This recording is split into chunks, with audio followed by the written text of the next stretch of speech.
Hello students. Expert पढ़ाई platform से मैं यशस्वी कौशल आपका स्वागत करता हूं। आज हम जो टॉपिक लेने वाले हैं उसमें हार्डी वीनवर्ग समीकरण से संबंधित जो भी सवाल आते हैं उसको सॉल्व करने की कोशिश करेंगे। जो ट्वेल्थ कर रहे हैं या कर चुके हैं उन्होंने उद्विकास पाठ में हार्डी वीनवर्ग का नाम जरूर सुना है। हार्डी वीनवर्ग द्वारा दिए गए नियम और समीकरण पर अनेकों बार प्रश्न पूछे जाते हैं। प्रश्न का मतलब ये नहीं कि उसके ऊपर कोई न्यूमेरिकल आता है, न्यूमेरिकल तो बहुत कम आता है, लेकिन उसके महत्व पर और उनके समीकरण में जो P और Q इनका प्रयोग किया गया है उनका अर्थ क्या है, ये वाली चीज़ें पूछी जाती हैं। ये नियम जो हैं, हार्डी वीनवर्ग का एक नियम है, उनका एक समीकरण है, वो उद्विकास में और मेंडेलियन आनुवांशिकी यानी जेनेटिक्स में बड़ा इम्पॉर्टेंट है, क्योंकि इससे हम एवोल्यूशन की कुछ नियम को भी समझ सकते हैं और इस मेंडेलियन आनुवांशिकी और उद्विकास दोनों को थोड़ा बेटर समझने में सहायता मिलती है। अब हम स्टार्ट करते हैं हार्डी वीनवर्ग की प्रॉब्लम्स को बिल्कुल सिंपल ढंग से समझने की। देखिए, माना अपन एक जनसंख्या से शुरू कर रहे हैं, तो एक जनसंख्या है जिसमें एक जीन है। तो मैं स्टार्ट कर रहा हूं, जनसंख्या यानी एक ही जाति के अनेक जीव जब एक साथ किसी क्षेत्र में रहें और आपस में प्रजनन करें तो वह जनसंख्या होती है। तो मान लीजिए एक जनसंख्या में जीन, एक जनसंख्या में जीन ए है। अब ये जो जीन है जिसे आप ए का नाम दे रहे हैं, वो अपने दो एलील रूपों में बैठी है। युग विकल्पी दो हैं उसके, एक को कैपिटल ए प्रभावी रूप, एक को स्मॉल ए यानी अप्रभावी रूप के रूप में आप लिख सकते हैं। तो एक जनसंख्या में जीन ए अपने प्रभावी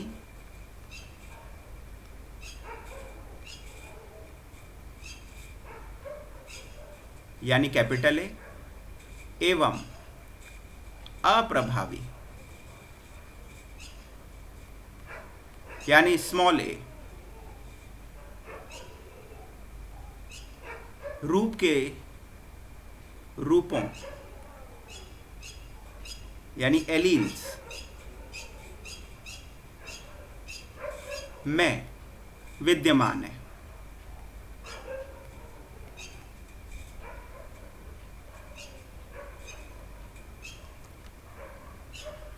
अब हार्डी वीनवर्ग का समीकरण क्या कहता है उसको देख लीजिए। हार्डी वीनवर्ग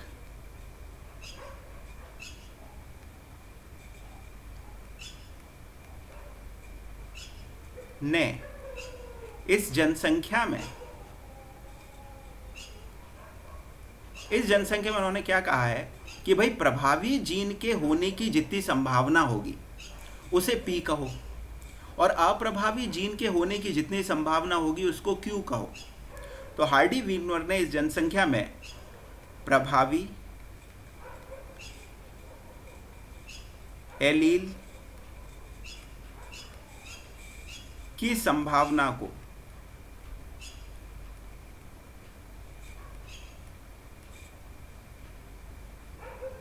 अब देखिए, संभावना को अपन किस तरह बोल सकते हैं।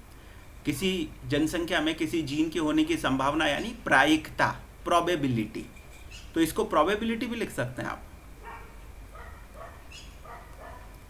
तो प्रोबेबिलिटी, इसको हिंदी में आप कहते हैं प्रायिकता।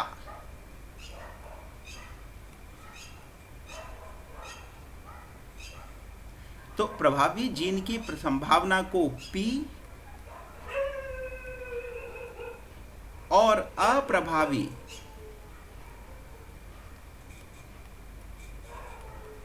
एलील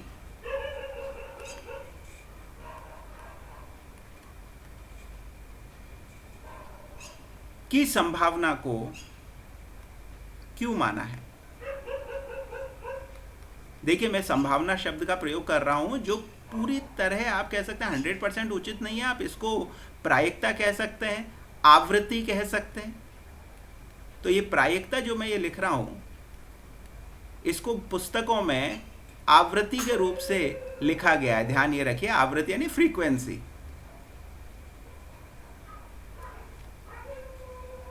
फ्रीक्वेंसी के रूप में आपको इसमें मिलेंगी बुक्स में। अब इसको इन्होंने क्यों कह दिया है अप्रभावी के लिए?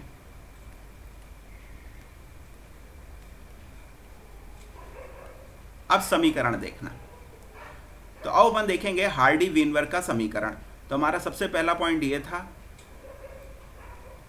हमारा दूसरा पॉइंट ये, और हमारा तीसरा पॉइंट है कि हार्डी वीनबर्ग की एक जनसंख्या में जीन ए के रूप में अगर कोई इक्वेशन लिखी जा सकती है, समीकरण लिखा जा सकता है, तो वो कैसे है वो देख लीजिए।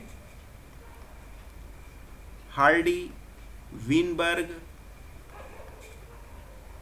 ने जीन ए के वितरण का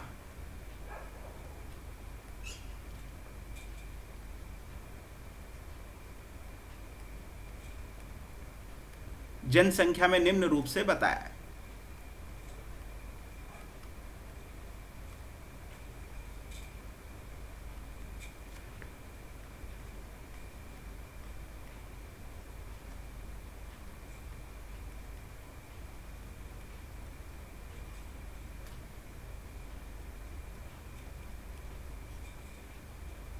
अब देखिए, ये जो दर्शाया है वो कैसे दर्शाया, उस चीज को देखेगा। उसमें पहले कह दिया भाई ये है p², जो कि वो जीव हैं जिनके पास दोनों एलील प्रभावी वाली बैठी है। तो दोनों एलील प्रभावी वाली अगर बैठी है तो उसको उन्होंने बोल दिया कि भाई ये है p²। इसके बाद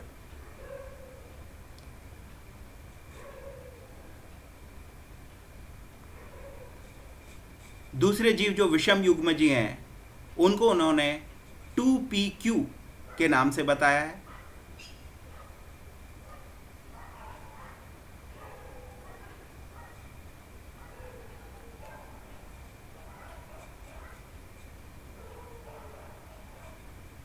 और फिर जिनके पास दोनों अप्रभावी एलील हैं उनको इन्होंने q² बराबर 1, ये वाला समीकरण इस तरह से उन्होंने बताया है। अब इसको थोड़ा बेटर समझेंगे भाई, इसको थोड़ा बेटर समझेंगे इस समीकरण को। हमें पता है इसमें p क्या है, हमें पता है इसमें q क्या है। मैं फिर बता देता हूँ। p का मतलब है प्रभावी एलील के होने की आवृत्ति या संभावना किसी जनसंख्या में। q का मतलब है अप्रभावी एलील यानी स्मॉल a जो अपन ने यहाँ माना है, उसके किसी जनसंख्या में होने की संभावना। अब अपन क्या करेंगे, इसमें एक उदाहरण लेते हैं। जैसे कि माना एक जनसंख्या में 20 सदस्य हैं, ये खाली उदाहरण है। माना जनसंख्या में 20 सदस्य हैं।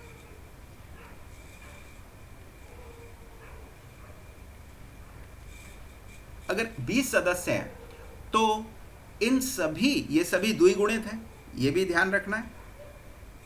इन द्विगुणित यानी डिप्लॉयड है ना भाई, द्विगुणित डिप्लॉयड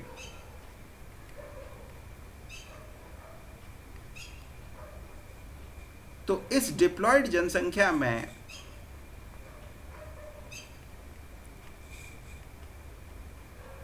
जो जीव हैं वो या इसके जो सदस्य हैं वो चूंकि डिप्लॉयड हैं तो 3 तरह के जीन रूप वो दर्शा सकते हैं।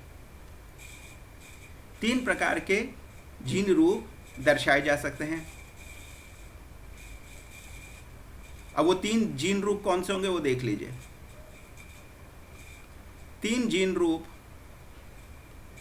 दर्शाते हैं या दर्शा सकते हैं। कौन कौन से? कुछ सदस्य कैपिटल ए, इनको आप क्या कहते हैं? ये हैं प्रभावी समयुग्मजी।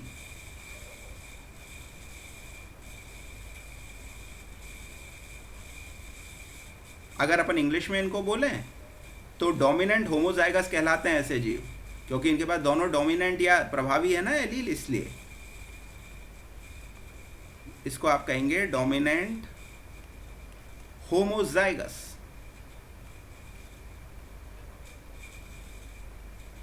तो डोमिनेंट होमोजाइगस है। दूसरे प्रकार के जीव हो सकते हैं जो विषम युग्मजी होते हैं। ये देखिए कैपिटल ए स्मॉल ए, इनको संकर या हाइब्रिड भी कह सकते हैं। इनको आप संकर जीव भी बोल सकते हैं। संकर का मतलब होता है हाइब्रिड, जिनके पास दोनों तरह की एलील एक साथ आ जाए। और तीसरे संभव हैं ये वाले, जिनको आप कह सकते हैं भाई ये तो अप्रभावी या रिसेसिव होमोजाइगस हैं, समयुग्मजी हैं।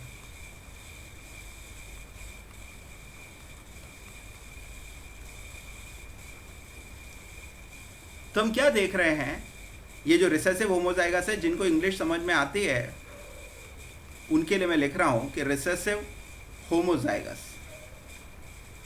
तो आप 3 तरह के सदस्यों से रूबरू होंगे इस जनसंख्या में। अब अपन ने जनसंख्या में कितने सदस्य लिए हैं? 20। तो ये जो 20 सदस्य हैं, इनमें से कैपिटल ए कितने हैं, कैपिटल ए कितने हैं, और स्मॉल ए वाले कितने हैं, ये सब में अलग अलग हो सकता है। ये कोई ज़रूरी नहीं है कि ये चीज़ पहले से फिक्स्ड हो। लेकिन अगर हम एक उदाहरण के रूप में एक मान लें इस चीज़ को, कि मान लीजिए कि इसमें नए तरह से लिखेंगे पर नई जगह से। देखिए अगर जनसंख्या में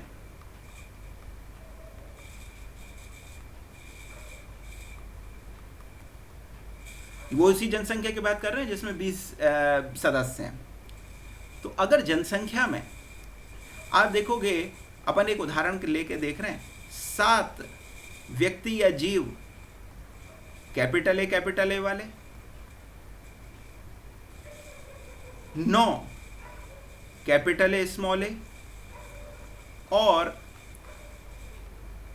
4 स्मॉल ए हों, तो हार्डी-वीनवर का समीकरण क्या कहता है, या हार्डी-वीनवर का नियम क्या कहता है, मैं यही शॉर्ट में बता देता हूं। हार्डी-वीनवर नियम अभी हम नहीं पढ़ रहे हैं, हमें तो उससे संबंधित न्यूमेरिकल सॉल्व करने हैं, उनको सरल करके समझना है। तो इधर मैं केवल बिल्कुल एक जनरल एक बात बता रहा हूं।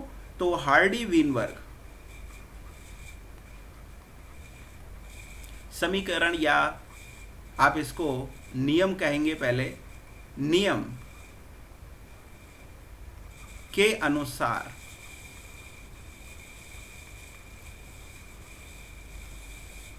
यह अनुपात, यह अनुपात देख रहे हैं ना अपन क्या है, इसमें अपन ने क्या लिया है, 7:9:4, आगे की पीढ़ी में भी स्थिर रहेगा, ये बदलेगा नहीं,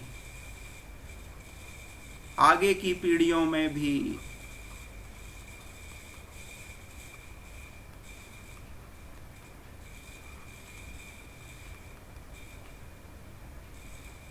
स्थिर, अब ये स्थिर है यानी कि ये बदलेगा नहीं, यानी कि ये साम्यावस्था में रहेगा, इक्विलिब्रियम में रहेगा।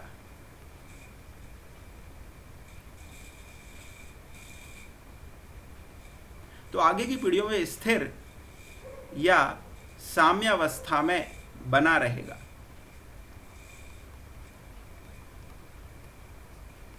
तो ये जो चीज हम देख रहे हैं यहां पे, ये वाली जो चीज़ है, इसमें महत्वपूर्ण क्या है कि भाई ये जो हार्डी-वीनबर्ग का नियम है, अभी अपन समीकरण की बात नहीं कर रहे, अभी नियम की बात कर रहे हैं।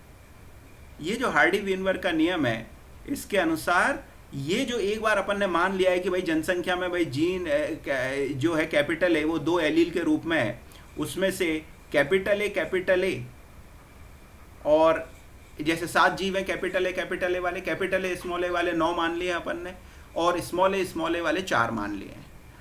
अगर ये वाले अनुपात इस समय आपको दिख रहा है जनसंख्या में, तो आगे आने वाली पीढ़ियां, लाखों पीढ़ियों तक ये ऐसा ही रहेगा, इसमें चेंज नहीं होगा। ये वाली चीज़ उनके नियम के अनुसार है। भाई भले ही उसके लिए कुछ शर्तें उन्होंने रखी हैं, उन्होंने कहा है जैसे कि यादृच्छिक प्रजनन होना चाहिए, यानी अंतर प्रजनन में कोई ये नहीं होना चाहिए कि प्रेफरेंस या सिलेक्शन हो, ऐसा नहीं होना चाहिए, चयनात्मक जनन करने लगे, चयनात्मक जनन नहीं होना चाहिए।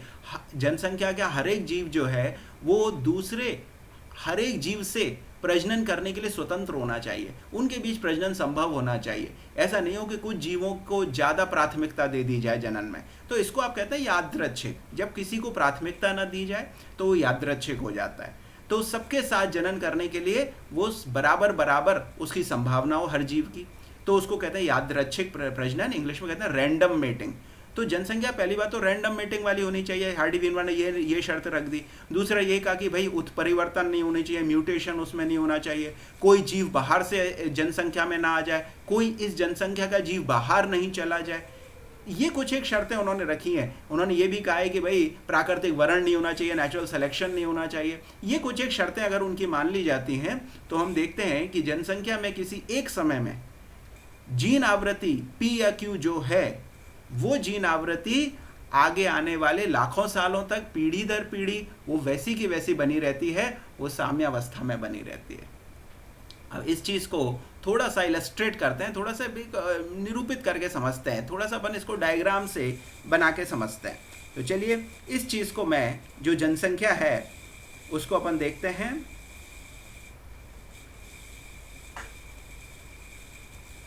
और ये समझते हैं कि भाई ये मान लीजिए अपन ने बनाई जनसंख्या,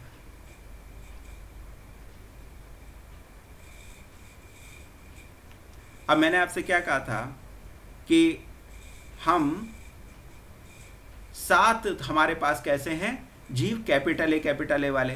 तो ये जो 7 जीव हैं, ये देखिए ये मैं बना रहा हूँ 1 2 3 4 5 6 और ये 7।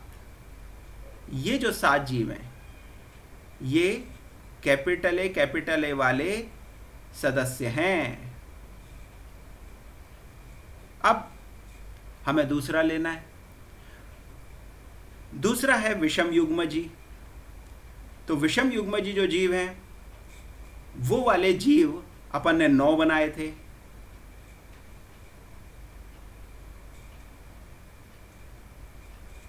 छः 7 8 और ये 9, ये विषम युग्मजी हैं। ये देखिए अब हमको लेके आने हैं अप्रभावी। तो अप्रभावी समयुग्मजी जो हैं उनको देख लीजिए, 4 थे, 4 ही बनाए हैं। ये देख लीजिए, ये देखिए। अब ये बात ध्यान रखना है कि हम जो एक डिप्लॉयड, इसमें हर एक सदस्य कैसा है, द्विगुणित है, डिप्लॉयड है, लेकिन इसमें नर और मादा दोनों ही होंगे, ये भी पक्की बात है।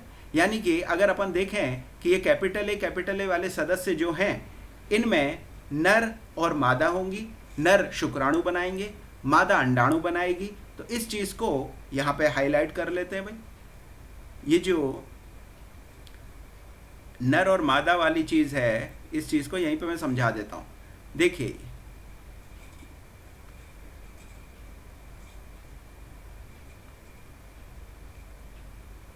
ये देखिए, ये जो सदस्य हैं इनमें आपको कैपिटल ए वाले नर या मादा, इसको अपन इस तरह से कर देते हैं। ये लीजिए, तो मेल और फीमेल दोनों ही संभव है। ये मेल वाला साइन है ये फीमेल वाला साइन है, तो नर या मादा दोनों ही हो सकते हैं। ये नर या मादा क्या बनाएंगे? शुक्राणु, अंडाणु। अब किसी शुक्राणु या अंडाणु में कौन सी वाली एलील होने की संभावना है? शुक्राणु या अंडाणु तो द्विगुणित नहीं होते, सदस्य होते हैं द्विगुणित, तो हमें पता है। तो ये जो है एलील इनमें आकर बटेगी, तो आप देखोगे कि कैपिटल ए वाले ही शुक्राणु और कैपिटल ए वाले ही अंडाणु बन रहे हैं। तो ये शुक्राणु और अंडाणु इस तरह के जो भी होंगे उनमें केवल कैपिटल ए ही होगा। तो इसका मतलब इधर मैं यहां लिख रहा हूं युग्मकों में कैपिटल ए एलील की संभावना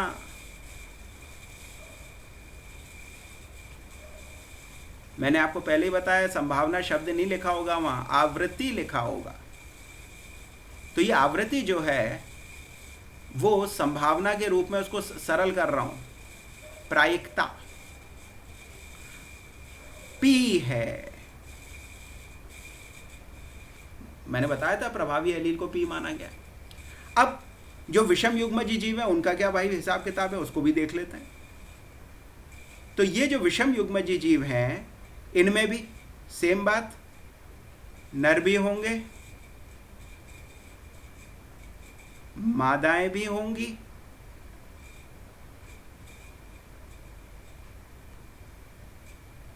ये भी बनाएंगे शुक्राणु अंडाणु। लेकिन आपको पता है शुक्राणु ए जीन के हिसाब से दो प्रकार के होंगे, अंडाणु भी ए जीन के हिसाब से दो तरह के होंगे। कैसे भाई? आधे शुक्राणु कैपिटल ए वाले, आधे शुक्राणु स्मॉल ए वाले। इधर आधे अंडाणु कैपिटल ए वाले, आधे अंडाणु स्मॉल ए वाले। ये सदस्य जो भी शुक्राणु अंडाणु बनाएंगे वो दो तरह के होंगे भाई, क्योंकि जब कैपिटल ए स्मॉल ए वाला नर होगा वो जो शुक्राणु बनाएगा उन शुक्राणु में आधे शुक्राणु कैपिटल ए एलील को उठाए हुए होंगे, अपने पास धारण कर रहे होंगे, और आधे शुक्राणु स्मॉल ए एलील को अपने साथ धारण कर रहे होंगे। यही हाल मादा के साथ होगा। तो आप ये देख रहे हो ये जितने भी शुक्राणु अंडाणु इन सदस्यों ने बनाए हैं उनको आप दो तरह का आपको बनाना जरूरी हो गया। अब ये जो पी एलील है ये ऊपर वाले रेड और नीचे वाले जो कैपिटल ए लिखे हुए हैं, तो युग्मकों में ए एलील की आवृत्ति पी है। अब आप क्या देख रहे हो, ए एलील कहाँ और है? जो विषम युग्मजी सदस्यों ने बनाए हैं ना उनके अंदर भी तो कैपिटल ए मिल रहा है। जैसे कि मैं आपको समझा देता हूं, देखिए इधर कि अगर अपन इनको भी इसके साथ जोड़ लें, ये देखिए ये और ये, किन के साथ? इनके साथ, ये और ये, तब जाके आप कहेंगे कि हाँ भाई ये पी है, तब आप इसको पी मानेंगे। तो हम क्या देख रहे हैं, ये कैपिटल ए, ये कैपिटल ए, ये कैपिटल ए और ये कैपिटल ए, ये चार कैपिटल ए वाले जनसंख्या में जितने भी शुक्राणु अंडाणु बैठे हैं उनमें जो कैपिटल ए जीन है उसकी होने की संभावना पी मान ली गई है। अब अपन वापस से आते हैं और ये समझते हैं कि अप्रभावी समयुग्मजी जो जीव हैं जिनके पास स्मॉल ए उनका क्या हाल है, उनका क्या हिसाब किताब है। तो ये स्मॉल ए वाले सदस्यों में भी आपको पता है अच्छे से, नर भी होंगे, मादाएं भी होंगी, ये भी बनाएंगे शुक्राणु अंडाणु। लेकिन यहां पर शुक्राणु और अंडाणु के पास एलील कौन सी होगी हमें पता है अच्छे से, स्मॉल ए और स्मॉल ए, स्मॉल ए वाली होगी। तो स्मॉल ए वाली होगी तो हम कह सकते हैं कि भाई ये वाली चीज तो क्यू है, ये अपन लिखा था ना पहले भी। तो जनसंख्या में अप्रभावी एलील होने की संभावना क्यू होती है। तो जनसंख्या क्या बनाती है, शुक्राणु अंडाणु। शुक्राणु अंडाणु तो कैसे होते हैं, अगुणित। तो अगुणित हैं तो युग्मकों में स्मॉल ए एलील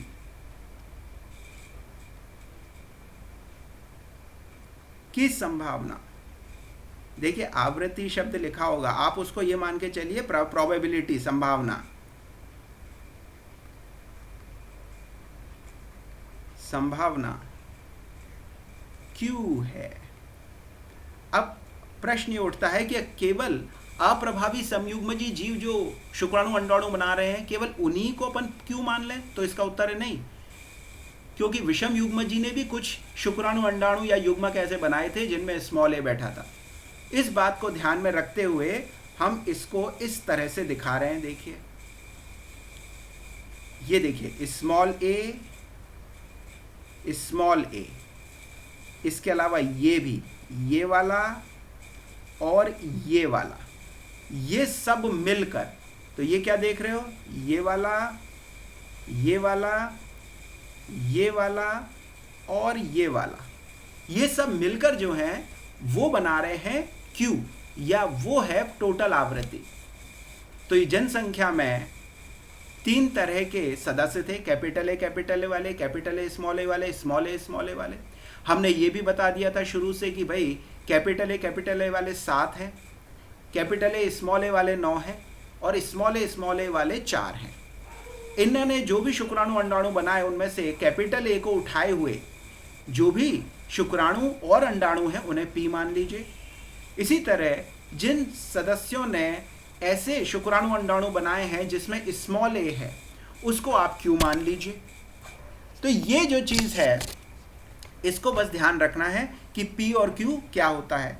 तो P और Q क्या है, ये बात क्या समझ में आई हमको, इधर लिख के देख लेते हैं। अर्थात P या Q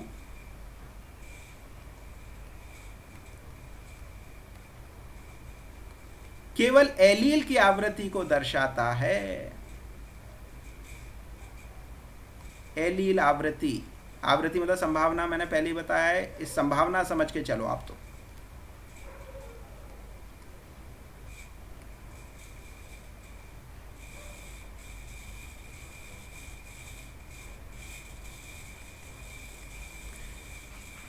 अब महत्वपूर्ण बात क्या है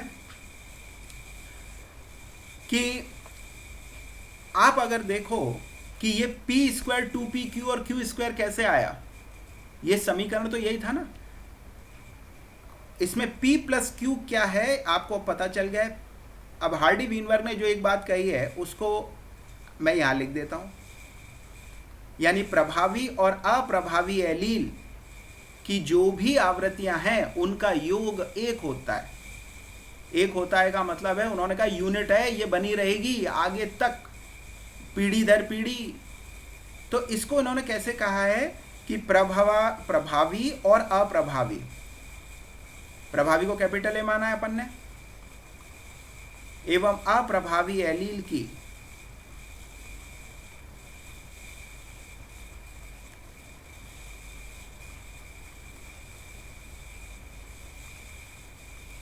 आवृत्तियों का योग, यानी इनका एडिशन,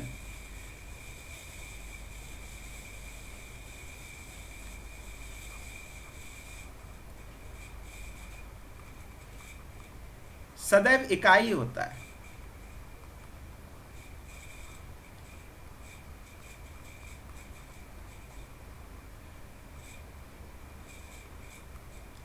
अब इसमें इकाई का मतलब 1 होता है। इसको आप ऐसे समझ सकते हैं, बहुत अच्छी एनालॉजी तो नहीं है पर आप इसको ऐसे समझ सकते हैं जैसे अपन कहते हैं कि ब्रह्मांड में ऊर्जा एक जैसी रहती है, वो अपने केवल रूप बदलती है, तो ऊर्जा टोटल जितनी है वो नष्ट नहीं हो सकती। उसकी जो मात्रा है ऊर्जा की शुरू से ब्रह्मांड की उत्पत्ति के समय से वो बिल्कुल स्थिर है। ऐसी बात करते हैं ना अपन फिजिक्स में कि ऊर्जा एक रूप से दूसरे रूप में बदल सकती है पर वो नष्ट नहीं हो सकती, ऐसा कुछ बोलते हैं अपन। बिल्कुल बस वैसी ही बात यहाँ पर है। यहाँ पर जो एलील की जो भी अनुपात है, कैपिटल ए जितने भी हैं उस जनसंख्या में, स्मॉल ए जितने भी हैं, उनका कुल योग 1 के बराबर ही मान के चलना है। ठीक है, तो 1 के बराबर आप मान के चलिए। जैसे कि मैं उदाहरण अपन इसमें ले लेते हैं। अब अपन देखें कि जो जनसंख्या हमने उदाहरण में ली है वो जनसंख्या में 20 सदस्य की जनसंख्या, तो 20 सदस्यों की उपरोक्त जनसंख्या, ऊपर जो दी गई है ना उसको कह रहे हैं अपन उपरोक्त जनसंख्या में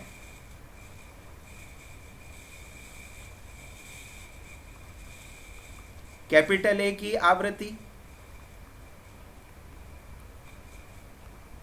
P कितनी है? तो आप देखिए जरा, 20 सदस्य थे, 20 सदस्य में से आप में 7 सदस्य ऐसे थे जो कैपिटल ए को उठाए हुए थे, और 9 सदस्य ऐसे थे जो कैपिटल ए स्मॉल ए को उठाए थे, और 4 सदस्य ऐसे थे जो स्मॉल ए को उठाए हुए थे। तो हम कैसे पहचाने कि भाई ए की आवृत्ति क्या है? तो ए की आवृत्ति को जानने के लिए अब हम एक डिफरेंट कलर यूज करते हैं और ये वाली चीज को समझते हैं। देखिए, इसमें कैपिटल ए जो है ये 7 सदस्यों में है, तो ये डिप्लॉयड होने के कारण कितना हो गया? 14 बार कैपिटल ए लिखना पड़ेगा ना। कैपिटल ए डबल बार लिख रहे हो ना आप, ये भी तो देखो। तो कैपिटल ए उठाए हुए सदस्यों में हम देख रहे हैं 7 सदस्य हैं, यानी इनके पास 14 एलील ये वाले हैं, और 9 सदस्य के पास कैपिटल ए स्मॉल ए दोनों हैं। तो ये वाली चीज तो खाली 9 बार ही लिखनी पड़ेगी, प्लस 9, तो 14 और 9 यानी कुल 23 है। तो 23 ये हो गए। इसी तरह अगर आप देखोगे कि भाई स्मॉल ए एलील की आवृत्ति कितनी है, तो स्मॉल ए एलील की आवृत्ति आप देख सकते हैं कि ये जो स्मॉल ए लिखा है यहाँ पे, ये वाला, ये 9 लिखना पड़ेगा। 9 क्यों? क्योंकि भाई 9 सदस्यों में है, हर सदस्य डिप्लॉयड है, हमें मालूम है, लेकिन उसकी आधी एलील तो कैपिटल ए वाली है ना। ये कैपिटल ए भी तो 9 है और स्मॉल ए भी 9 है, तो ये 9 है। और यहाँ पर कैपिटल ए डबल बार आ रहा है, 4 सदस्यों में डबल बार आया, यानी 8 बार। 8 बार देखिए, तो ये 17 हो गया, 17। यानी ये क्या हुई आवृत्ति? P और Q, ये जीन आवृत्ति हो गई 23:17 की। तो ये जो चीज है, ये अपन देखेंगे कि 23:17 ये चीज हमको यहां पर दिखाई दे जाएगी। तो 23:17 हमको दिखाई दे रहा है। इसको अपन इस तरह से लिख सकते हैं,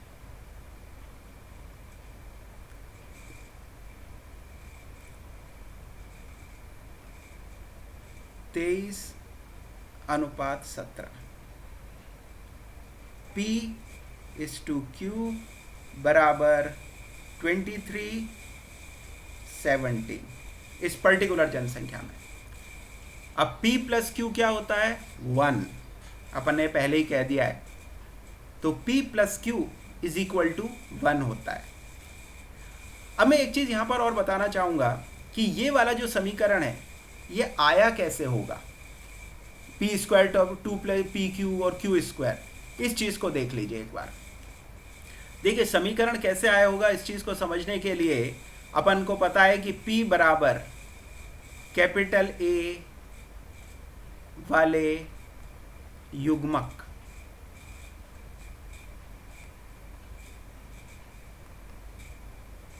की प्रायिकता। अब मैंने बताया प्रायिकता शब्द की जगह हमें आवृत्ति ऐसे भी मिल सकता है।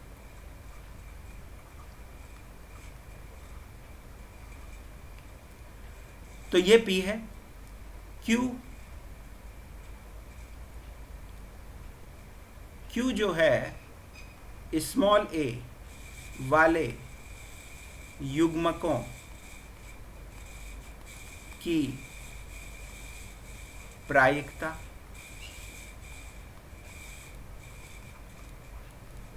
यानी कि आवृत्ति।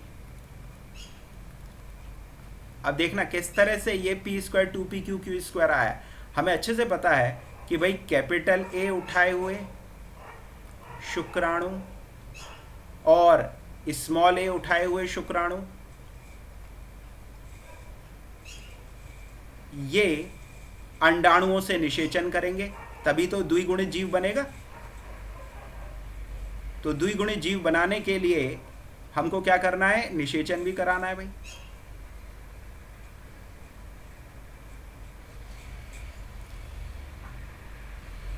तो निषेचन कराने के लिए आप क्या देखोगे कि हमने ये देखिए अंडाणु लेके यहाँ आ गए, ये अंडाणु है, अंडाणु के पास भी क्या है, एलील बैठी है, आधों के पास या जितनों के पास भी है कैपिटल है, कुछ के पास स्मॉल है, ऐसा बैठा हुआ है। आपने यहाँ पर नर वाले युग्मक लिए हैं, इस तरफ मादा वाले युग्मक ले लिए हैं।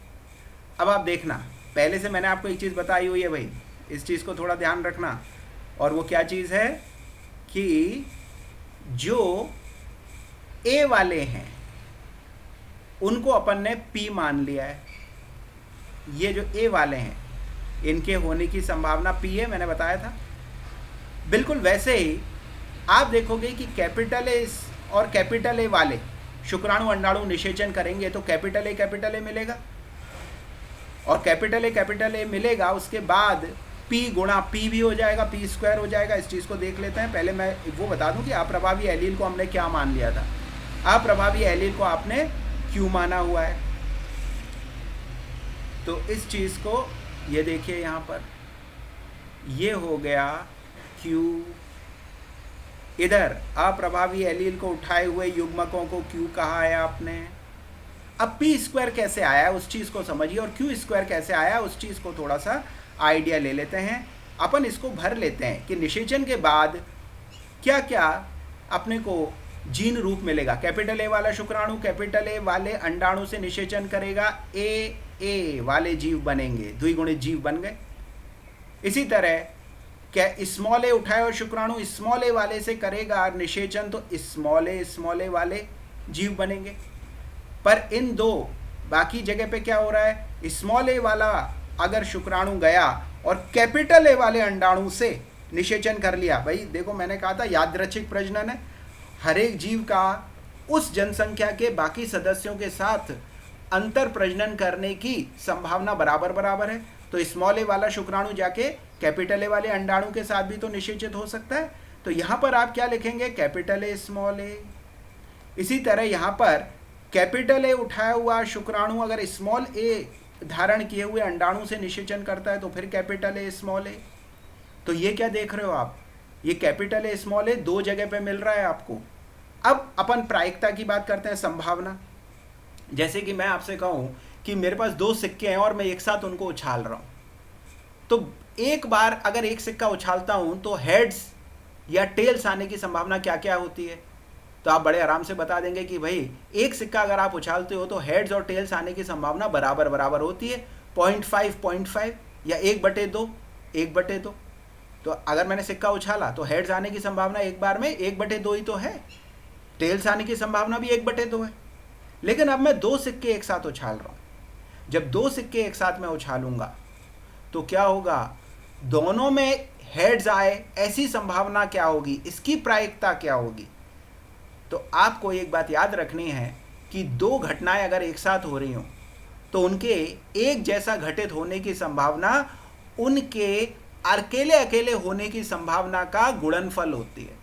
यानी मैंने जैसे कहा दो हेड्स आने चाहिए, दो सिक्के साथ उछाल रहा हूँ, तो एक बार हेड्स आने की संभावना एक सिक्के के लिए 1/2 थी। अब दो सिक्के हैं, दोनों में हेड्स आने की संभावना दोनों के संभावनाओं का या प्रायिकताओं का गुणनफल, यानी 1/2 एक बार हेड्स आने के लिए, दूसरे सिक्के में भी हेड्स आने के लिए 1/2, तो 1/2 गुणा 1/2 यानी 1/4 आंसर है इसका। तो दो सिक्के एक साथ उछालो तो उनमें दोनों में हेड्स आए, इसकी संभावना 1/4 होती है। कुछ ऐसी बात यहाँ पर ध्यान रखिए, यहाँ पर आपको क्या ध्यान रखना है कि कैपिटल ए होने की संभावना थी P, लेकिन किसी जीव में दो कैपिटल ए एक साथ हो जाए, इसके लिए क्या होना चाहिए, उनकी प्रायिकताओं का गुणनफल, यानी P गुणा P। तो इस चीज को हाईलाइट हमको करना है, इस चीज को यहाँ पर समझना है। ये देखिए, ये एक P, ये दूसरा P, यानी कि आ गया P²। ये देखिए, यही तो था P² हमारे समीकरण में, याद है आपको। फिर ये वाली बात करते हैं, स्मॉल ए वाली। तो स्मॉल ए होने की संभावना, यानी 2 स्मॉल ए किसी जीव में साथ आ जाएं, इसकी संभावना क्या होगी भाई? उनके अकेले होने की संभावना का गुणनफल, यानी Q गुणा Q। एक Q यहाँ ऊपर से लिया, एक Q यहाँ से लिया, यानी Q स्क्वायर। तो ये देखिए समीकरण में Q स्क्वायर भी आता है, हमें अच्छे से पता है। फिर कैपिटल ए स्मॉल ए होने की संभावना क्या होगी जनसंख्या में? ऐसे जीव जिनमें कैपिटल ए स्मॉल ए होता है। तो इस चीज को ध्यान रखना है आपको कि कैपिटल ए स्मॉल ए होने की संभावना होगी जो इनके प्रायिकताओं का गुणनफल है उसका। तो प्रायिकताओं का गुणनफल जो है उसमें से आपको पता है ये वाला कैपिटल ए वाला P था, स्मॉल ए वाला Q था, तो ये PQ होना चाहिए। इधर भी एग्जैक्टली सेम ये है, ये P है, ये यहाँ Q है, पर ये PQ कितनी जगह आ रहा है? इन 4 चौखानों में से PQ 2 जगह लिखा है आपने।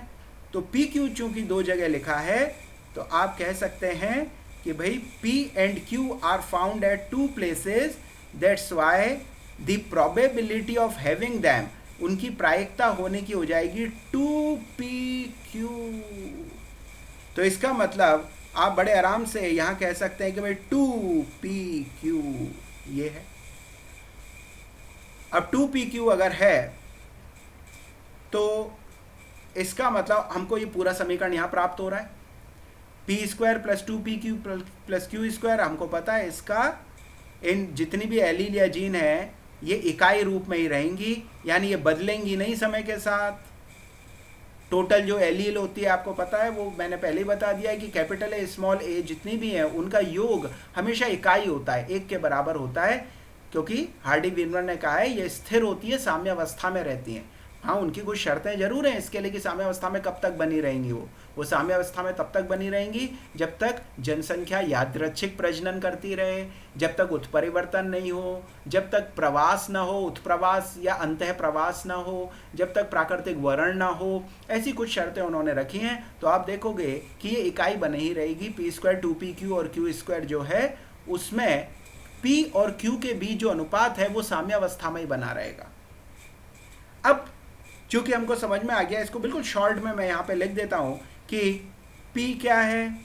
कैपिटल ए की आवृत्ति।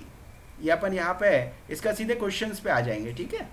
तो ये Q क्या है? स्मॉल ए की आवृत्ति, ये हमको पता चल गया। लेकिन P स्क्वायर क्या है? ये वे प्राणी हैं, ये जीव हैं, कौन से? द्विगुणित। और ध्यान रखिए जब जीव है तभी कोई लक्षण आपको दिखाई देगा। जो कैपिटल ए वाले हैं, लक्षण आप कभी भी P और Q के रूप में नहीं देख सकते, क्योंकि P और Q क्या था? केवल अकेली एलील थी, या तो खाली कैपिटल ए या खाली स्मॉल ए। और अकेली एलील कहाँ रहती है? युग्मक में। और युग्मक तो कभी भी लक्षण दिखाते नहीं है। क्या, जैसे कि अगर मैं कहूँ कि इस वाले युग्मक या इस शुक्राणु के पास ऐसी जीन है जो व्यक्ति को लंबा बनाएगी, तो इसका मतलब ये थोड़ा है कि शुक्राणु खुद भी लंबा हो जाएगा। शुक्राणु तो उसी साइज का रहेगा ना। शुक्राणु अंडाणु थोड़ा ना लक्षण दिखाते हैं, वो तो जीव दिखाते हैं, और जीव द्विगुणित होते हैं। शुक्राणु अंडाणु अगुणित है। तो शुक्राणु और अंडाणु कोई लक्षण नहीं दिखाते, वो लक्षण को दिखाने वाली जीनों को केवल ले जाते हैं, लेकिन जीव तो लक्षण दिखाते हैं। तो ध्यान रखिए P स्क्वायर 2PQ और Q स्क्वायर वो है जो किसी लक्षण को दिखा रहे होंगे। इस बात को ध्यान रखिए। 2PQ हमें पता है जीव द्विगुणित,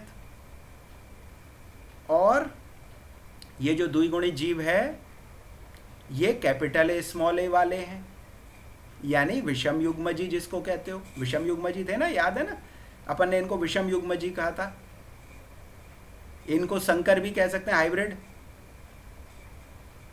और अब स्मॉल ए वाले देखिए, जिनके पास स्मॉल ए वाले उनको Q स्क्वायर से अपन ने बताया है। ये जीव भी द्विगुणित है, इनके पास 2 एलील स्मॉल ए हैं। तो ये कभी भी किसी क्वेश्चन में लक्षण प्रकट होने की बात चले कि लक्षण इतने जीव दिखा रहे हैं, तो इसका मतलब या तो P स्क्वायर या 2PQ या Q स्क्वायर की बात हो रही है। P और Q तो कभी लक्षण दिखाई नहीं सकते। तो ये स्मॉल ए वाले हैं। ध्यान ये रखिएगा, कभी भी लक्षण की बात चलेगी तो ये लक्षण प्रकट कर रहे होंगे, लक्षण या रोग दर्शाएंगे।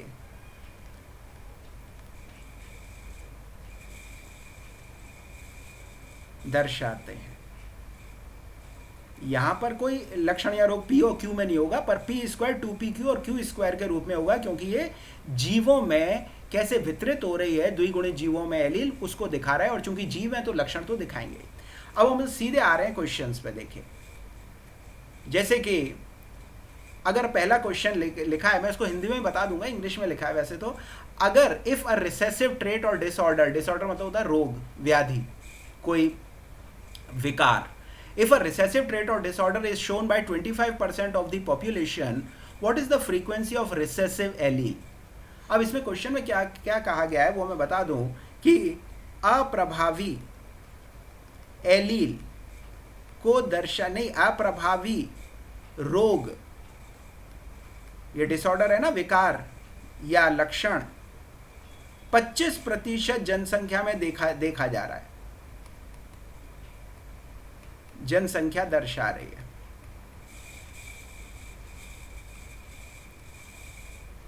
तो अप्रभावी एलील की आवृत्ति क्या होगी? तो अप्रभावी एलील, अब आपको याद है अप्रभावी एलील की आवृत्ति को अपन ने किससे दर्शाया था? अप्रभावी एलील की आवृत्ति या संभावना को कहा था क्यू। क्या होगा? ये है अपना क्वेश्चन। तो अब देखिए, इसमें 25% का क्या मतलब होता है? 100 में से। तो इसमें हमारे जो मैंने बताया था रोग या लक्षण किसमें हो सकता है? केवल जीव में। तो जीव रोग या लक्षण दर्शाते हैं, लक्षण वाले। अब कैसे हैं ये वाले जीव? ऊपर ही लिखा है अप्रभावी। तो अप्रभावी जीव जो रोग या लक्षण दिखा रहे हैं, इनको हम स्मॉल ए मानते हैं, यानी कि ये हैं क्यू स्क्वायर। तो ये क्यू स्क्वायर जो हैं वो कितने हैं?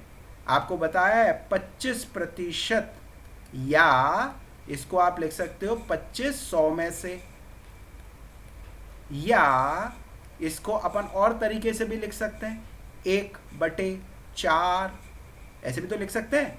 तो हमारे पास क्यू स्क्वायर क्या आ गया? 1/4। अब हमें निकालना है क्यू। ये लिखा है ना क्यू क्या है? क्यू यानी इस जीन की आवृत्ति जनसंख्या में क्या है। तो ये स्क्वायर जब हटाते हैं तो आपको पता है रूट आ जाता है। तो ये 1/4, 0.25 का रूट लेना है आपको। तो ये 0.25 का रूट होता है 0.5। तो ये हो गया Q बराबर 0.5 आंसर।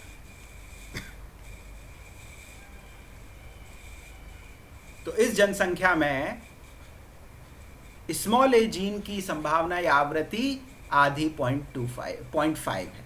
ये वाली चीज हमें यहां पर समझ में आ रही है। क्वेश्चन को एक बार ध्यान से पढ़ लीजिए। 25% जनसंख्या रोग लक्षण दर्शा रही है और वो रिसेसिव वाला है, वो अप्रभावी वाला लक्षण है। तो स्मॉल ए वाले जीव दिखा रहे होंगे। स्मॉल ए को क्यू स्क्वायर से दिखाते हैं। तो क्यू स्क्वायर क्या है? 100 में से 25 है, यानी 1/4 है। अब 1/4 को आप 0.25 भी तो लिखते हो। अब हमको निकालना है क्यू क्या है। क्यू स्क्वायर तो जीव के बारे तो बता दिया, पर कितने शुक्राणु अंडाणु में आप उस जीन को देख रहे हैं, उस एलील को देख रहे हैं, स्मॉल ए वाली को। तो उस स्मॉल ए एलील को जितने शुक्राणु अंडाणु में देख रहे हैं वो पूछा है, वो है 0.5 यानी आधे में देख रहे हो आप। तो आधे शुक्राणु अंडाणु आपको स्मॉल ए वाले और आधे कैपिटल ए वाले होंगे, तब आपको क्या मिलेगा कि 25% जीव ऐसे मिलेंगे जो स्मॉल ए वाले। तो इस चीज को देख लीजिए। अगले क्वेश्चन पे अपन आते हैं। अब देखिए यहां पर रिसेसिव होमोजाइगस इंडिविजुअल, वो स्मॉल ए आर 36%। तो इसमें आपको बताना है फ्रीक्वेंसी ऑफ हेट्रोजाइगस विषम युग्मजी इन दैट पॉपुलेशन। तो इसमें क्या बताया गया है? स्मॉल ए वाले जीव, अब आपको अच्छे से पता है स्मॉल ए वाले जीवों को क्यू स्क्वायर से दिखाते हैं। ये बताया गया है 36% या 36/100। तो विषम युग्मजी कितने? विषम युग्मजी को अपन ने पहले लिखा था ना, हेट्रोजाइगस भी कहते हैं। विषम युग्मजी को कैसे दर्शाते हैं बताओ? विषम युग्मजी को दिखाते हैं 2pq के हिसाब से भाई। ये वो पूछ रहा है। तो विषम युग्मजी कितने? तो देखिए, आपको सबसे पहले तो q निकालना है। q आपको पता है कितना है?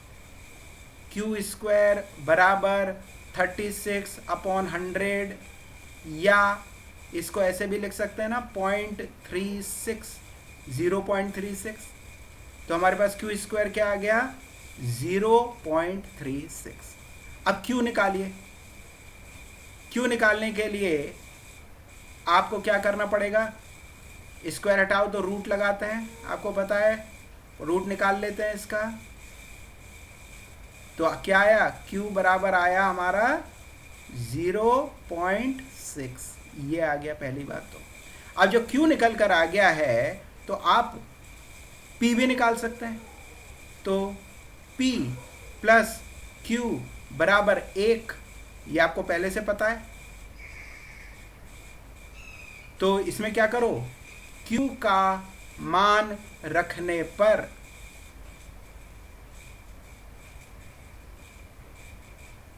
q का मान इसमें रख दीजिए। तो q का मान आप रखोगे तो क्या होगा? p प्लस 0.6 बराबर 1, या p बराबर 1 माइनस 0.6, यानी कि हमारा आ गया 0.4। ये देखिए, तो हमारे पास क्या निकल आया? p भी निकल आया। तो q हमारे पास निकल ही आया था, उसकी सहायता से हमने p भी निकाल लिया। अब विषम युग्मजी निकालना में क्या परेशानी है? ये देखिए, विषम युग्मजी जीव, विषम युग्मजी जो जीव हैं वो क्या हैं? 2pq हैं। उनको आप बड़े आराम से कर सकते हैं। 2 गुणा p कितना है? 0.4 गुणा q कितना है? 0.6। तो हमारे पास क्या आंसर आ गया? 0.48। या आप इसको बोल सकते हैं कि भाई 48% जनसंख्या विषम युग्मजी है। आप कहेंगे 48% कैसे आ गया? अरे भाई 0.48 है ना, 1 में से 0.48 है। अब 1 में से 0.48 अगर होगा तो 100 में से कितना होगा? 48 ही तो होगा। तो ये जो चीज़ है, ये विषम युग्मजी वाली बात हमें समझ में आ गई।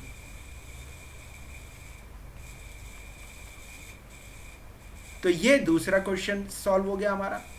तो ध्यान ये रखिएगा कि जनसंख्या में p स्क्वायर यानी समयुग्मजी प्रभावी, 2pq यानी विषम युग्मजी, और अगर q स्क्वायर कहा जाए तो अप्रभावी समयुग्मजी होते हैं।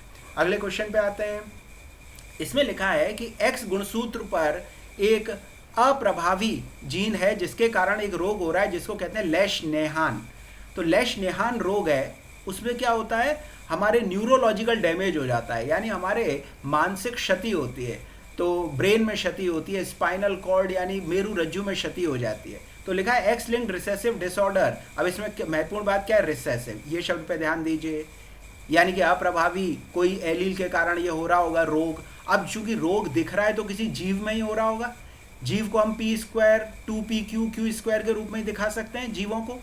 शुक्राणु अंडाणु में जो एलील है उसको p और q के रूप में दिखाते हो। जीव जो है उसे p square 2pq q square के रूप में दिखाते हो। तो ये जो रोग है, ये कोई भी रोग हो, इससे हमें मतलब नहीं है कि लेशनेहान के कारण हम परेशान हो जाएं। सीधी बात है, रिसेसिव एक रोग है, विकार है। और ये कितनों में मिल रहा है जरा उसको पढ़ लेते हैं। अ सर्वे ऑफ 500 मेल्स। अब चूंकि एक्स गुणसूत्र पर कोई जीन बैठी है तो आमतौर पर वो नरों में ही दिखाई देती है। नरों में प्रदर्शित ज़्यादा होती है, मादाओं में बहुत कम होती है। तो ये चीज़ ध्यान रखिए कि इसमें 500 मेल्स यानी 500 नरों का सर्वे किया, तो उसमें फ्रॉम ए कॉकेशियन पॉपुलेशन, एक जो श्वेत लोग होते हैं जो कि जो रूस देश है, रूस देश में दक्षिणी भाग में मिलते हैं, उन्हें काकेशियन नस्ल कहते हैं अपन। तो काकेशियन नस्ल के में आमतौर पे मेरे ख्याल से रोग दिखता होगा, लैश निहान ज़्यादा होता होगा, तो उसमें सर्वे उन्होंने किया, तो उनके कितने नरों में मिल रहा है? 500 नरों में से 20 नरों में, देखिए लिखा है 20%, 20% में ये रोग मिला। तो what is the frequency of normal allele in this population? Normal allele का मतलब है वो एलील जो रोग नहीं करती है। इसमें रिसेसिव वाली तो कर रही है, तो क्यू तो वो वाली है जिसमें रोग दिख रहा है। तो इस चीज को ध्यान रखिएगा कि क्यू यानी स्मॉल ए एलील ये रोगकारी है, रोगकारी। तो इसका मतलब कैपिटल ए कैसी है? नॉर्मल, सामान्य है। ये चीज पहले से ध्यान रखिएगा। क्वेश्चन में दिया क्या है? क्वेश्चन में दिया है क्यू स्क्वायर, यानी कि ये जो अप्रभावी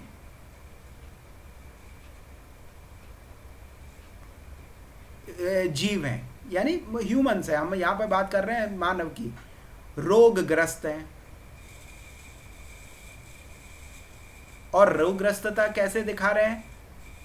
20 लोग हैं 500 की जनसंख्या में, तो अप्रभावी जीव रोगग्रस्तता इतने, तो 20% है ये, यानी 100 में से 20, तो 20% आपको दिख रहे हैं।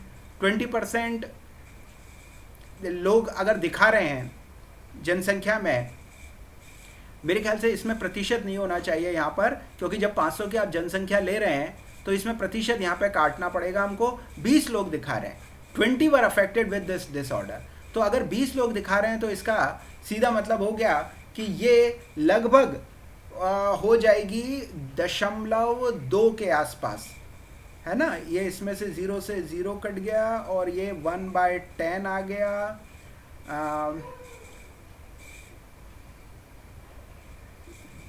25, 1/25, 1/25 आया भाई क्यू स्क्वायर। तो हमारे पास क्यू स्क्वायर आ गया 1/25।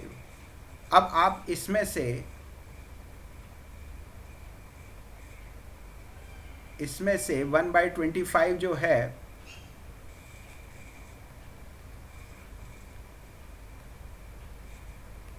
देखिए 1/25 ये आ गया है, तो इसको आप निकाल सकते हैं बड़े आराम से।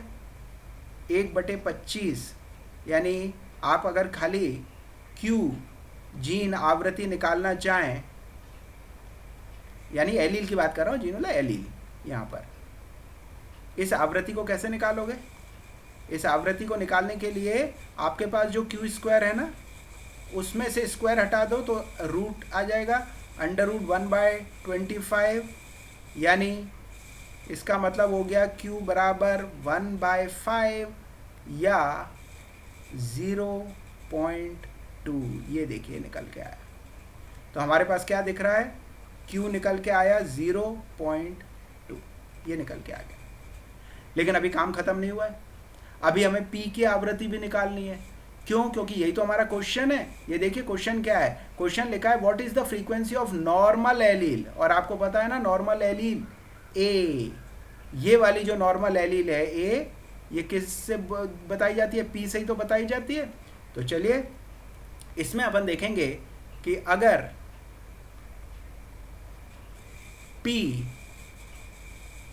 ये पी नहीं क्यू, अपन को क्यू लेना है इसमें, तो अगर क्यू हमारे पास Q बराबर 0.2 हो,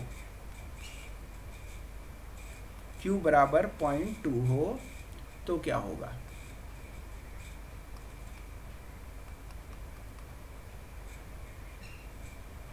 इस चीज को यहीं छोड़ देते हैं, 0.2 आपको समझ में आ ही रहा है। तो इसमें से 0.2 हो, 0.2, ये 0.2 लिखा है, तो P होगा आपके पास। आपको याद है कि Q और P का कुल योगफल इकाई होता है 1 होता है, तो P plus Q is equal to 1, ये आपको पहले से पता है। P आपको निकालना है, Q दिया हुआ है 1, यानी P की आवृत्ति बड़े आराम से निकाली जा सकती है, P बराबर 0.8। ये देखिए, तो नॉर्मल जीन, सामान्य जीन की आवृत्ति जनसंख्या में 0.8 है। जीन वाला एलील यहां पर याद रखना।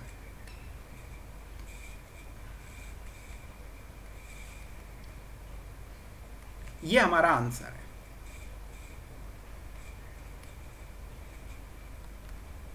तो क्वेश्चन पढ़ के थोड़ा समझने की कोशिश कीजिए कि उसने पूछा क्या है, क्योंकि अगर क्वेश्चन पढ़ के हम ये जान लें कि पूछा क्या है तो आधे से आधा प्रॉब्लम तो ऐसे ही सॉल्व हो जाती है।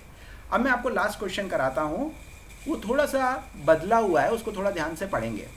देखिए, calculate the frequency of dominant और recessive alleles if frequency of the 3 different genotype is capital A 45%, capital A small a 20%, small a 35%। इसमें क्या दिखा रहे हैं, क्या बता रहे हैं कि आपको P और Q की आवृत्ति क्या होगी, यानी वो आपसे पूछना चाह रहे हैं P की संभावना, Q की संभावना, लेकिन उन्होंने आपको क्या दे दिया है, P² 2PQ और Q² दे दिया है पहले से। तो देखिए यहाँ पर इन्होंने क्या दिया है, तो दिया हुआ है, जो दिया हुआ है उसको देखिए, P² यानी कैपिटल ए बराबर 45%, 2PQ विषम युग्म जी यानी कैपिटल ए स्मॉल ए 20%, इसके अलावा Q² यानी स्मॉल ए 35%, ये पहले से दिया हुआ है। और पूछा है प्रभावी यानी P एवं अप्रभावी यानी Q की आवृत्ति, ये वाली चीज इन्होंने पूछी है। अब आपको ये पता लगाना है कि A की आवृत्ति क्या है। अब A की आवृत्ति कैसे पता लगाओगे, 100 की जनसंख्या में से पता लग रही है, आपको पता है 45 + 20 + 35 100 होता है। तो 100 में से 45 जने कैपिटल ए वाले हैं, तो चूंकि 45 जनों के पास डबल कैपिटल ए है, ये द्विगुणित है ना, इस बात को ध्यान रखना है, ये द्विगुणित है। अब द्विगुणित है तो 45 से डबल हो जाएगा 90 हो जाएगा भाई, ये 90 कैपिटल ए यहां से मिल गए। इसके अलावा आपको 2PQ भी तो हैं, कितने 20 कैपिटल ए और स्मॉल ए, ये भी द्विगुणित है, हमने मान लिया है, ये भी द्विगुणित है भाई। लेकिन 2 बार कैपिटल ए थोड़ा है इनके पास, तो आप 20 को 40 थोड़ा लिख सकते हो। ये जो 20 है इसमें से 20 कैपिटल ए और 20 स्मॉल ए हैं, तो इस बात को ध्यान में रखते हुए आप यहां पर केवल 20 ही तो लिख सकते हो, 40 नहीं लिखोगे। इधर तो 45 का 90 क्यों हुआ था, आपको दिख रहा है 45 का 90 क्यों हुआ था, क्योंकि ये सब जीव द्विगुणित थे, इनके पास 2 कैपिटल ए थे हर एक के पास। यहां पर ये 20 जने हैं, इनके पास आधे कैपिटल ए यानी 20 कैपिटल ए और 20 स्मॉल ए हैं, तो इस दृष्टि से आपको यहाँ पे 20 ही लिखना है। तो ये क्या निकल के आया 110। इसके आगे तो आप लिख ही नहीं सकते, स्मॉल ए वाले तो पूछ ही नहीं रहे, अपन को तो ज्ञात ही कैपिटल ए की आवृत्ति करनी है। तो आप क्या देख रहे हो, कैपिटल ए की आवृत्ति 110 हो गई। कैपिटल ए कितनों में से, 200 एलील में से।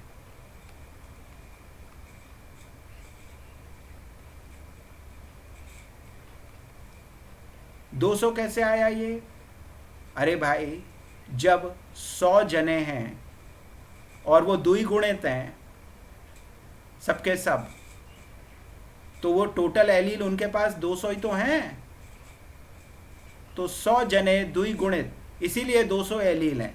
तो 110/200 ये जो चीज़ है ये आवृत्ति किसकी हो गई? ये आवृत्ति हो गई कैपिटल ए की। तो कैपिटल ए यानी P बराबर इतना आ गया। तो Q बराबर कितना होगा? अब कितने बचे? 90 बचे। 110 में से 90 और बचे, तो ये 90/200 हो जाएगा।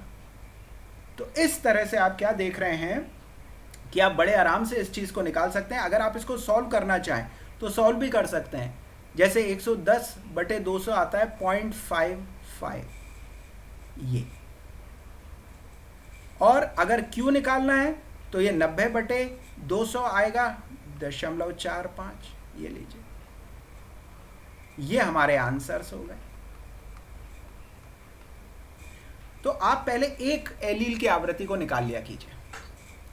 एक एलील की आवृत्ति निकालने के लिए आप समयुग्मजी और विषम युग्मजी में जो भी एलील पता करना चाह रहे हैं, चाहे वो प्रभावी वाली, जैसे यहाँ पे अपन ने प्रभावी एलील को जानने की कोशिश की थी, इसी तरह अप्रभावी की भी कर सकते थे आप। अप्रभावी एलील को जानने के लिए आपको समयुग्मजी अप्रभावी जीवों की संख्या को डबल कर देना था। जैसे यहाँ पे लिखा है 35 का डबल हो जाएगा 70। क्यों? क्योंकि हर एक जीव के पास 2 स्मॉल ए एलील हैं, और उसके बाद फिर 20 विषम युग्मजी वाली स्मॉल ए को भी मिला लेते हैं उसमें, और 200 टोटल एलील 200 हैं, क्योंकि जब जनसंख्या 100 की है और हर जीव द्विगुणित है तो टोटल एलील तो 200 हो गई ना उस जनसंख्या में। तो 200 में से 200 का भाग दे देते उसमें से, तो भी आपके पास यही आंसर आते हैं 0.55 और 0.45। ये हमारे आंसर हो गए। ये फ्रीक्वेंसी प्रभावी अप्रभावी एलील की है। और ये वाला जो क्वेश्चंस है, अगर आप इसकी प्रैक्टिस करेंगे, इस वीडियो को दोबारा से देखिएगा और इनकी प्रैक्टिस कीजिएगा, और याद कीजिए ये वाली चीज़ अपन YouTube पे देख रहे हैं तो आपको इसको लाइक भी करना है और सब्सक्राइब भी करना है। तो एक्सपर्ट पढ़ाई की तरफ से अब मैं आपसे विदा लेता हूँ। मैं Yashasvi Kaushal, thank you for your cooperation, for watching this video. Thanks. Kindly like and subscribe the channel.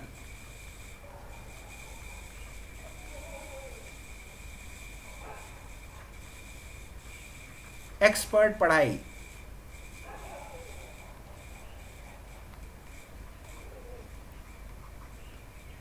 Thank you. Thanks to all.